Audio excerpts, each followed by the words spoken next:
Hello दोस्तों, आज हम पढ़ रहे हैं विज्ञान का सॉल्यूशन। जैसा कि आप लोगों को लेसन से पता ही चल हो रहा होगा, कार्बन एवं उनके यौगिक, जैसा कि ये हमारे इकाई 4 में है और विज्ञान में है।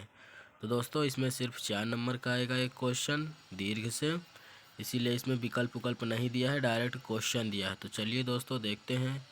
तो दोस्तों चैनल को सब्सक्राइब अवश्य कीजिए प्रश्न बैंक के सॉल्यूशन पाने के लिए और मोस्ट क्वेश्चन पाने के लिए। दोस्तों अगर आप लोगों ने इसके इकाई 2 और 1, 3 न देखा होगा तो वीडियो के चैनल में जाइएगा, वहाँ से प्लेलिस्ट में जाइएगा, वहाँ मिल जाएगा। ठीक दोस्तों, तो चलिए देखते हैं, या फिर डिस्क्रिप्शन भी चेक कर लीजिए एक बार, वहाँ भी लिंक हो सकती है। दोस्तों चलिए देखते हैं क्वेश्चन। तो ये हमारा क्वेश्चन है, सहसंयोजी आबंध किसे कहते हैं? हम सहसंयोजी यौगिकों के 2 गुण लिखिए। ठीक दोस्तों, ये सहसंयोजी आबंध किसे कहते हैं उसकी परिभाषा है। जैसा कि 4 नंबर का आने वाला है तो थोड़ी हमें लिखना भी पड़ेगा, तो ये लिखेंगे, फिर आगे चलते हैं। तो दोस्तों ये है उसके सहसंयोगी यौगिकों के गुण। ठीक दोस्तों, ये सहसंयोगी गुण है 2, तो इसमें 4 नंबर देना चाहिए। ठीक दोस्तों, दूसरा देखते हैं कि अपाररूपता किसे कहते हैं? कार्बन के 2 अपार रूपों के नाम एवं उपयोग लिखिए। तो दोस्तों ये लिखा है उपयोग। तो दोस्तों हम ज़्यादा क्वेश्चन ना पढ़ेंगे, नहीं तो हमारा वीडियो लंबा हो जाता है। जैसा कि हमारे कुछ वीडियो लंबे हो गए हैं, तो आप लोग देख लीजिए। इसमें क्या बोला है, किसे कहते हैं कार्बन के 2 रूपों के नाम एवं उपयोग। तो ये हीरो के उपयोग और ग्रेफाइट के उपयोग, 2 नाम बोला, तो 2 नाम ये हीरा और ग्रेफाइट ले लिएगा, फिर उन दोनों का उपयोग। ठीक दोस्तों, आप लोग लिख लीजिएगा, याद कर लीजिए, ये पेपर में आएंगे, पेपर की दृष्टि मोस्ट है। कमेंट में अवश्य बताइए कि वीडियो कैसा था। दोस्तों ये तीसरा है।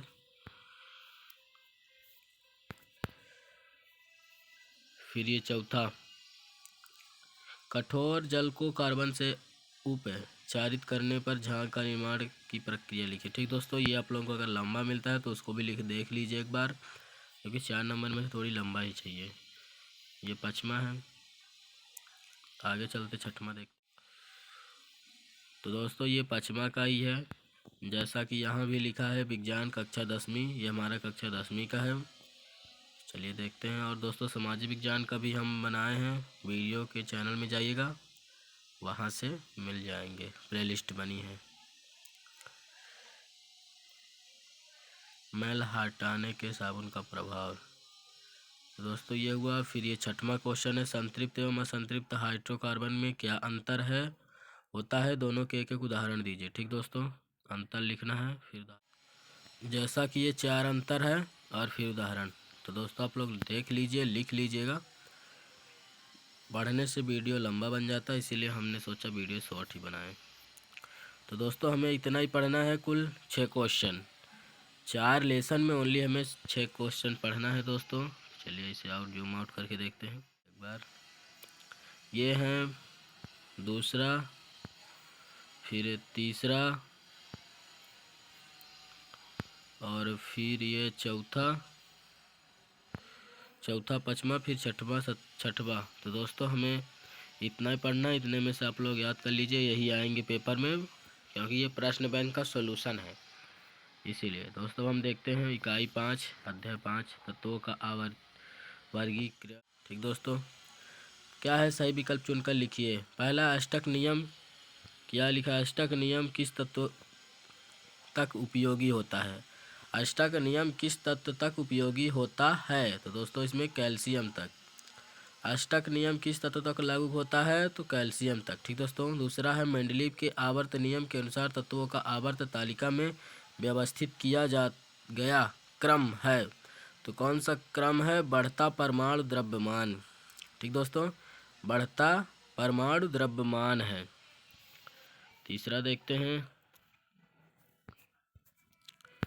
तीसरा है निम्नलिखित में से कौन सा कथन आधुनिक आवर्त तालिका के संदर्भ में सत्य है? तो दोस्तों सा है सबसे 18, इसमें क्या बोले, इसमें 18 ऊर्ध्वाधर स्तंभ हैं जो समूह कहलाते हैं।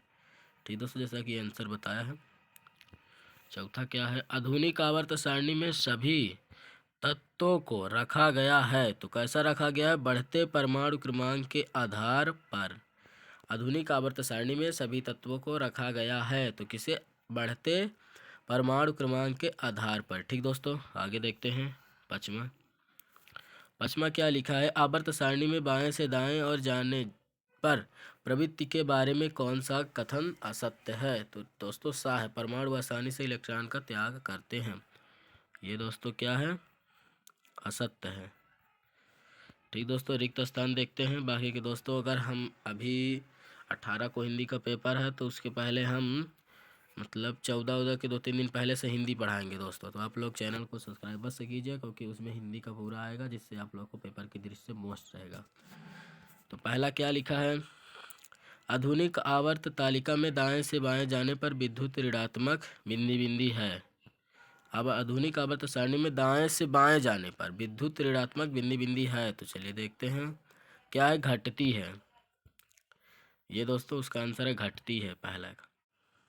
दूसरा देखते हैं, उत्कृष्ट गैसों का पता देर से चला क्योंकि यह बिंदी बिंदी होती हैं अक्रिय। ठीक दोस्तों, उत्कृष्ट गैसों का पता देर से चला क्योंकि यह बिंदी बिंदी होती हैं अक्रिय होती है। ठीक दोस्तों, फिर तीसरा क्या है? आधुनिक आवर्त सारणी में बिंदी बिंदी समूह होते हैं, तो कितने होते हैं? 18 समूह हैं। ठीक दोस्तों, आधुनिक आवर्त सारणी में बिंदी बिंदी समूह होते हैं, 18 समूह होते हैं।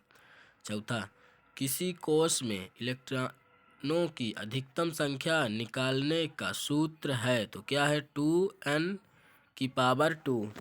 ठीक दोस्तों, ये हमारा सूत्र है 2n⁻²। क्या किसका सूत्र है इसका? किसी कोश में इलेक्ट्रॉनों की अधिकतम संख्या निकालने का सूत्र 2n⁻²। ठीक दोस्तों, पचमा, आवर्त में बाएं से दाएं और जाने पर परमाणु त्रिज्या बिंदी बिंदी है, तो घटती है। क्या होती है? आवर्त में बाएं से दाएं और जाने पर परमाणु त्रिज्या बिंदी बिंदी है, तो क्या होती है? घटती है। ठीक दोस्तों, ये वेरी वेरी मोस्ट क्वेश्चन है, जितना हमने बता रहा हूँ 4 लेसन से, ये 5 लेसन से ये मोस्ट हैं क्योंकि ये प्रश्न बैंक में है और ये उसी का सॉल्यूशन है। हमने प्रश्न बैंक खरीद लिया है, इसीलिए उसका सॉल्यूशन अपलोड कर रहा हूँ। तो दोस्तों देखते हैं, ये निम्नलिखित प्रश्नों के उत्तर एक शब्द या वाक्य में दीजिए। क्या है? किस तत्व का इलेक्ट्रॉनिक विन्यास 282 है, मतलब 282 है, तो किसका है? Mg, मैग्नीशियम का। ठीक दोस्तों, Mg मैग्नीशियम। फिर ये कौन सा है? दूसरा, किस तत्व में पहले कोष से 2 गुने इलेक्ट्रॉन होते हैं? कार्बन। किस तत्व में पहले कोष से 2 इलेक्ट्रॉन होते हैं? तो कार्बन में होते हैं। ठीक दोस्तों, तीसरा, तत्वों के वर्गीकरण का अष्टक नियम किसने प्रतिपादित किया? तो ये क्या है? न्यूलैंड।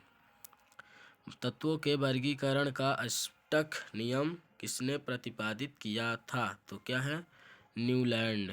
ठीक दोस्तों, आगे देखते हैं, ये मोस्ट हैं, ये वेरी वेरी मोस्ट है क्योंकि ये वैसे भी नॉलेज है एक तरह से, जो कि पेपर की दृष्टि से बाहर के भी हैं। चौथा क्या है? तत्वों के वर्गीकरण का त्रिक नियम किसने प्रतिपादित किया था? तो किसने किया था? डोबेराइन ने। ठीक दोस्तों, तत्वों के वर्गीकरण का त्रिक नियम किसने प्रतिपादित किया था? डोबेराइन ने। ठीक दोस्तों, पचमा क्या है? आधुनिक आवर्त नियम लिखिए। क्या है? तत्वों के गुणधर्म उनकी परमाणु संख्या का आवर्त फलन होते हैं। ये उसका नियम है दोस्तों, किसका? आधुनिक आवर्त नियम, आधुनिक आवर्त का नियम है। तत्वों के गुणधर्म उनकी परमाणु संख्या का आवर्त फलन होते हैं। ठीक दोस्तों, आप लोगों को शायद ना पता होगा, एडमिट कार्ड मिलने लगा है आप लोगों के स्कूल में, तो जाइएगा चेक कीजिएगा, सर से पूछिए एडमिट कार्ड देते होंगे, क्योंकि हमारे इधर गवर्नमेंट में मिलने लगा है प्रवेश पत्र। तो जाइए ले आइए दोस्तों। फिर अगला देखते हैं, ये लघुत्तरीय प्रश्न। क्या है? आधुनिक आवर्त सारणी एवं मेंडलीव की आवर्त सारणी में तत्वों की व्यवस्था में क्या अंतर होते हैं? तो ये क्या है? आधुनिक आवर्त सारणी एवं मेंडलीव की आवर्त सारणी तत्वों की व्याख्या में अंतर। ठीक दोस्तों, तत्वों की व्याख्या में अंतर ये पूछ रहा है कि आधुनिक, ये जो आधुनिक आवर्त सारणी है और मेंडलीव की आवर्त सारणी में क्या अंतर है? तो आप लोग दोस्तों देखिए, 2 नंबर की आएगा, इसीलिए इसमें 2 दिए हैं। ठीक दोस्तों, अब दूसरा देखते हैं हम, ये 2 नंबर वाले हैं जो कि मोस्ट हैं। क्या है डोवेराइनर के वर्गीकरण की दो सीमाएं लिखी हैं। ठीक दोस्तों, दो सीमा ये लिखी है। क्या है उस समय जात सभी तत्वों का वर्गीकरण डोवेराइनर के त्रिक के आधार पर नहीं हो सकता। दूसरा, इनमें से तत्वों को परमाणु द्रव्यमान के अवरोही क्रम में ऊपर से नीचे की ओर व्यवस्थित किया गया है। ठीक दोस्तों, लगता है थोड़ी अजीब दिखाई दे रहा है, इसलिए इसे हम आउट कर लेते हैं, जो आउट। तो दोस्तों देखते हैं इससे कितने नंबर के आएंगे, पहले देखिए। तो दोस्तों अब हम यहाँ पास थोड़ी ब्लूप्रिंट देख लेते हैं। तो दोस्तों ये लिखा हुआ है माध्यमिक शिक्षा मंडल मध्य प्रदेश भोपाल हाई परीक्षा सत्र 2021-22। ठीक दोस्तों, ये ब्लूप्रिंट है, थोड़ी हमें यहाँ पास कन्फ्यूजन था, इसलिए हमने सब ब्लूप्रिंट देख रहे हैं। तो दोस्तों जैसा कि हमने पहले का बता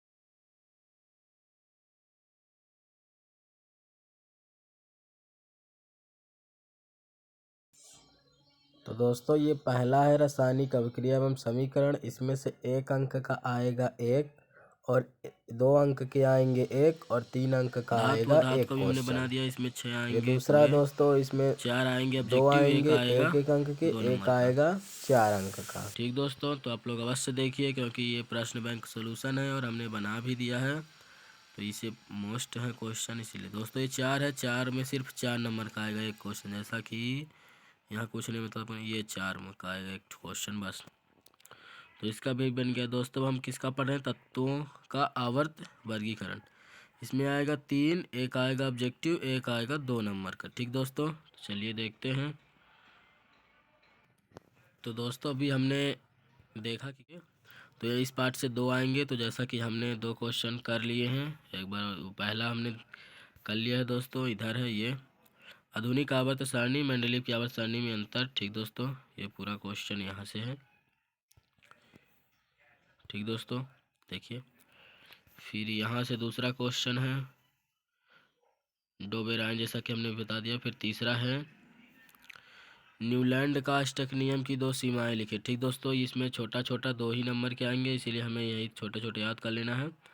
2 सीमा है, यह नियम केवल कैल्शियम तत्व के परमाणु भार वाले तत्वों को वर्गीकरण कर पाता है, इतना भी। इसके बाद अष्टक आठकवा तत्व प्रथम तत्व के गुणधर्मों से मान्यता प्रदर्शित नहीं कर सकता। ठीक दोस्तों, दूसरा है अष्टक सिद्धांत केवल हल्के परमाणु तत्वों के लिए ही लागू हो पाता है। न्यूलैंड ने कल्पना की थी कि केवल 56 तत्व विद्यमान है तथा भविष्य में अन्य कोई तत्व नहीं मिलेगा। ठीक दोस्तों, आप लोग कुछ लगभग दिखाई दे रहा है, इसलिए हमने बोल दिया है, थोड़ी कम दिखाई देता होगा तो। ठीक दोस्तों, ये चौथा है। क्या है उत्कृष्ट गैसों को पृथक समूह में क्यों रखा गया है। तो क्या लिखा है, उत्कृष्ट गैसों को पृथक समूह में रखने के निम्न है कारण। क्यों रखा है वही बता। ये गैसें बहुत ही अक्रियशील होती हैं एवं इनकी खोज बहुत बाद में हुई। ठीक दोस्तों, दूसरा है इन गैसों को एक नए समूह में बिना आवर्त सारणी में छेड़छाड़ किए हुए रखा गया है। ठीक दोस्तों, ये हमें 2 है जो इसकी क्या बोला है, गैसों को पृथक समूह में क्यों रखा गया है। ठीक दोस्तों, ये सारे मोस्ट हैं। पचमा देखते क्या है।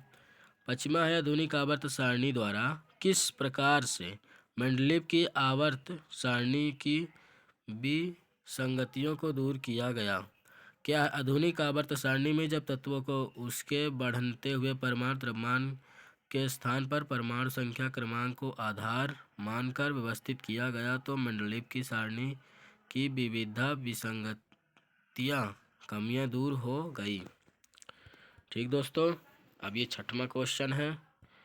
ऐसे 4 तत्वों के नाम लिखे जिनमें बाह्यतम कक्ष में एक इलेक्ट्रॉन पाया जाता है। क्या है, HI है, हीलियम, Li है, Na और K। ठीक दोस्तों, तो दोस्तों अभी हमने यहाँ तक देख लिया है। अब हमें अगला पढ़ना है जैव प्रक्रम, जो कि दोस्तों ये लंबा है, तो इसे हम अगली वीडियो में देखेंगे, क्योंकि लंबा वीडियो हो जाएगा तो देखने में आप लोगों का भी इच्छा ना करेगा और एडिट भी करने में थोड़ी प्रॉब्लम होगी। इसीलिए दोस्तों हमने इतना ही बना रहे हैं इसका आंसर। तो अगली वीडियो देखने के लिए चैनल को सब्सक्राइब अवश्य कीजिए, क्योंकि हमारी जल्द ही वीडियो आ जाएगी। जय प्रक्रम। ठीक दोस्तों, ये शाम को 8 बजे आएगी और अगली 6 पार्ट का, इसका इकाई 6 का सुबह मिल जाएगी। ठीक दोस्तों, तो चैनल को सब्सक्राइब अवश्य कीजिए प्रश्न बैंक के सॉल्यूशन पाने के लिए, क्योंकि अभी हमने बोर्ड की हमें तैयारी भी करनी है। जैसा कि हमने कर ही रहे हैं, लेकिन जिस दिन पेपर रहेगा उसके अनुसार हमें थोड़ी ज़्यादा ध्यान देंगे। जैसे कि हिंदी का पेपर 18 को है, तो हम उसके पहले 2-3 दिन 4 दिन पहले पूरा मतलब हिंदी का फिर से रिवीजन करा देंगे। ठीक दोस्तों, और फिर इसके बाद जिसका जिसका होगा उसके अनुसार हम पढ़ते रहेंगे। तो चैनल को सब्सक्राइब अवश्य कीजिए इस तरह के वीडियो पाने के लिए, प्रश्न बैंक के सॉल्यूशन पाने के लिए। तो दोस्तों, अगली वीडियो हमारी जल्द आएगी, तब तक के लिए धन्यवाद।